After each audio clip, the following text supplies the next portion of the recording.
This Grand Theft Auto stuff. I had hoped to have played some more of this myself by the time we got to the show, but I spent a bunch of time with a bunch of other. Then they put Halo out, and I played that instead. They pulled this off the Rockstar launcher. It's back up now, missing a bunch of content that was not supposed to be in there. There was a bunch of script files with like it's like fascinating stuff because it's like original dev comments from the original development of those 3 games. And you could see that like the music that is no longer playable in game, some of it was still part of the download. It just was commented out so as to not play. This is a fascinating train wreck, basically. Like, I never wish ill on anybody's, like, you know, development of anything. I'm never, like, rooting for something to be a big piece of shit when it comes out. But sometimes it is such an interesting trash fire that you just have to be like, how? How did this happen? What's the story? This is so interesting. Because there's a lot of wacky stuff going on in this remaster. We got so many polygons. We don't even know what to do with all of them. And it's like, and it's just every Discord server I'm on has become a nonstop train of clips of these 3 games. I love it. It's so like, interesting. Like everyone is finding their own broken thing. I think a big favorite is the like reverse view first person camera in San Andreas. Where you just see CJ's head going like this on a motorcycle or on an ATV. And I like there's one that recently I think came out yesterday of if you wobble your car back and forth very fast, your car gets squished and wider. It gets bigger, wider, but not vertically bigger, just wider. And it's so straight, and it's subtle at first.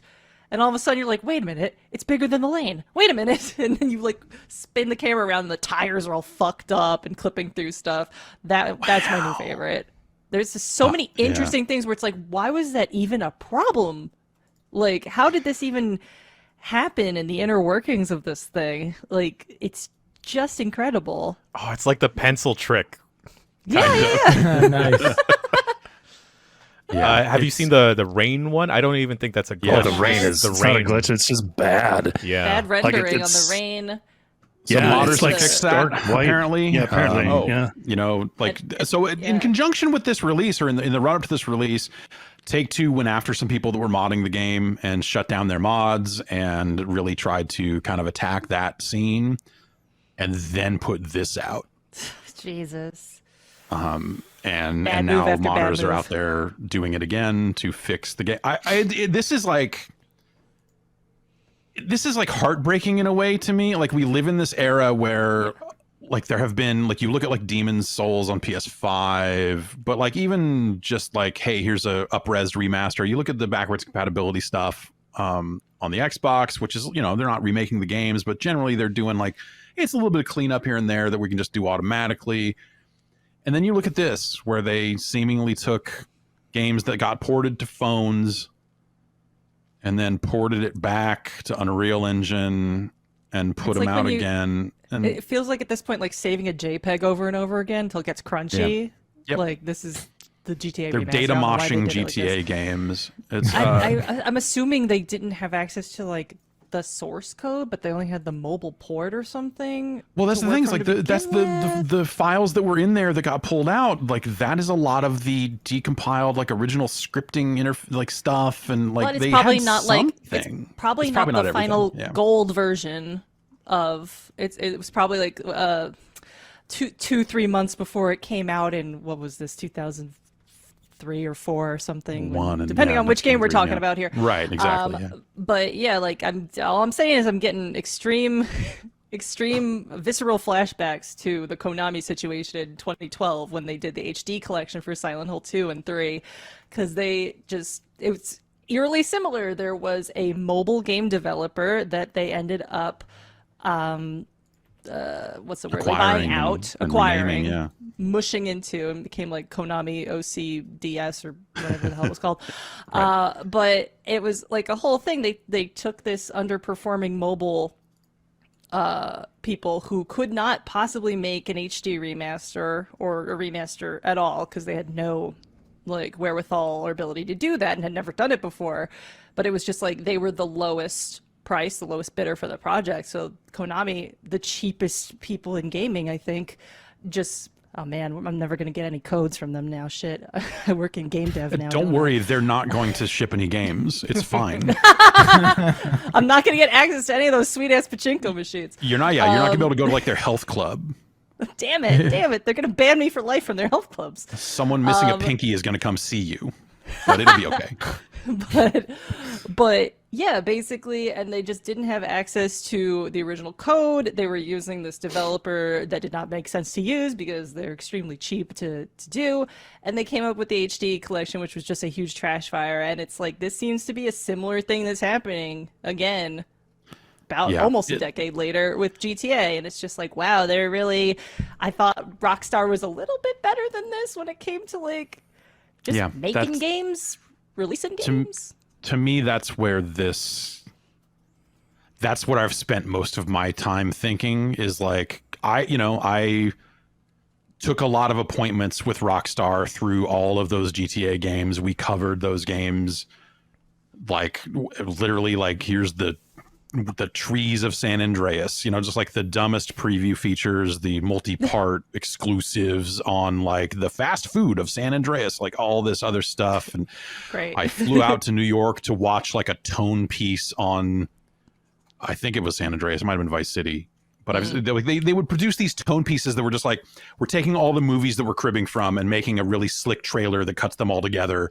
And then we're going to sit you down and have you watch that before we show you the game, so you're in the right headspace. And like, okay, no, I get it. I've seen all these John Singleton movies. I understand what you're going for.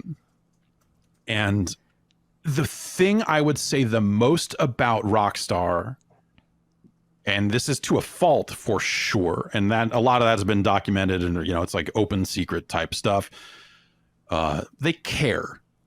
Yeah, they care about. They sweat the details in a way that is maybe not sane, or at least at that point. They're now like, I don't know, a lot of people moved on, but like they thought what they were doing was important. They thought that what they were doing, there's a good gamesindustry.biz interview with Jamie King, who's one of the co-founders, who's not there anymore, that talks a lot about some of this stuff. But there is an aspect of Rockstar where they really gave a shit about what they were making, to a point where like they would almost like chest out, get in your face defending it if you didn't like it, like that type of thing. It was like, what we're doing is moving the medium forward, like that was like, that's Rockstar to me, at least in through that era. And they kept it that way for a good long time, I think, to their detriment, to a point where like they just were not fun to work with most of the time. To the point where they got a bad reputation. They've had a bad reputation through that stuff for a very long time, and they were always so temperamental to work with. If you wrote one wrong thing, they would just give you this cold shoulder, like not talk to you at all for months, years, whatever it was, and playing GameSpot and IGN off each other, and just like all this other shit. But like the thing I would say, like all that aside, is that they went over those fucking games with like fine-tooth combs, going like, this, every aspect of this has to be exactly what we think our vision of this is, and no one's going home until it's right. And to have these come out 20 years later is just embarrassing. It's sad, and so I look at it now and go like, it's these three games. And then you've got GTA 5, which to me has become the antithesis of what Rockstar stood for. Yeah. Because now it's this big online moneymaker, and they're just like, we got to pump more stuff into this because it's where the money is. And I'm wondering if like their vision, like their whole chutzpah for making games that you were talking about, has been like compromised by the fact that GTA 5 is this incredible money-making machine, to the point where it's just like, we don't care about making games that much anymore, in a similar way to how Konami, like, well, they've sucked for years and years and years, but they had like a very obvious heel turn in like 2012-ish, where it's just like, we just want to stop making games. We're going to blast these out. We're going to pay zero money to make them and hope we make returns on it. And didn't work, I don't think. Because they had bigger things. They had like, what was that mobile game, Dragons and something? something in Dragons. Puzzle and Dragons, is that them? Puzzle Dragons, yeah. Yeah. It's like that makes money, and we don't care about real video, like actual video games on consoles anymore because mobile is so big. And it's just like, I wonder if like Rockstar might be having a similar heel turn around this time, being like, Well, you know what's lucrative? This other thing that costs like very little money to do, like, Yeah, I don't know how much it costs to run the GTA Online stuff. They seem to be putting, because they put new radio stations, like they do a lot of work there for sure. But like the funny thing with Konami, more than Konami, is like, that's for sure. Yeah, Konami went all in on, and SNK kind of did a similar thing where they're like, pachinko, that's where it's at. Yeah, and then new regulations hit and COVID happened and suddenly pachinko ain't the thing anymore. And you're like, oh, fuck, video games are back, baby. And that's always funny. But like, yeah, the Rockstar stuff, and a lot of those people have moved on. Like, you know, Leslie Benzies, Dan Houser's gone, Geronimo Burrow's long gone. Jamie King obviously is gone. Like, you know, Sam Houser's still there. And I'm that's the names that I think of most when it comes. Laszlo, the guy that did all the radio stuff for them, has moved on. And so I don't know if that's like, is that a chicken and egg situation? Or they're just like, okay, Strauss is coming in and saying we've got to pump more money out of GTA, and I see the writing on the wall and I'm fucking out.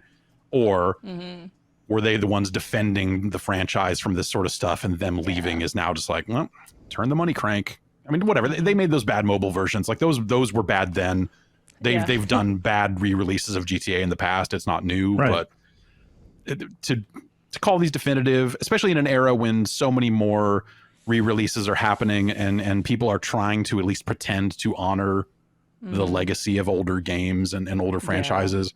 For these three games specifically that were such huge, monumental, industry-changing games, it just sucks. It just sucks. I'm really sad about it. It hurts to see. It really, yeah. like, it just hurts to see, because it's like, do I care more about GTA than the people that made it? Like, it almost feels like a betrayal. Like, how can you do this to this thing? I'm not even like the world's biggest GTA fan, but it's like, those games were pretty cool and important. Like, I recognize their legacy, and it's like, how can you do this? Like, cheap out on it when you're a company that makes bajillions of dollars. How can you cheap out on this thing? You make bajillions of dollars. Konami always seems like they are barely skating by somehow. I have no idea how much money Konami makes, but like, we all know that Rockstar makes money hand over fist. So it's like, it's not like they have a reason to be cheapskates about, making this remaster. Yeah. Well, Take-Two's a publicly traded company, and they still have to kind of do that sort of stuff. I almost wonder if this would have worked out better if they had just rebuilt these three games in GTA Online. Huh. Just, like at least put it on a platform that is still thriving to some extent and still doing really well for them. I don't know. It really makes me sad. Like, I've had a really complicated feelings about Rockstar for the past 20 years because of what Rockstar is and how they've been. But this just, it sucks to see. It's really sad. It really, I don't know what else to say. I bought it on PlayStation. I am going to give it a look for myself. I was once like you in February-ish of 2012, man, when they released 3 or 4 Silent Hill games that all sucked dick. Silent Hill games have sucked since the beginning. You just need to feel I know, it. Once you realize that, this will all click into focus. That Konami has never been great. Konami has had amazing games, but like past by a certain accident. Point, they were putting out Broken Helix on the PlayStation 1, and you're like, what am I even doing here? All right.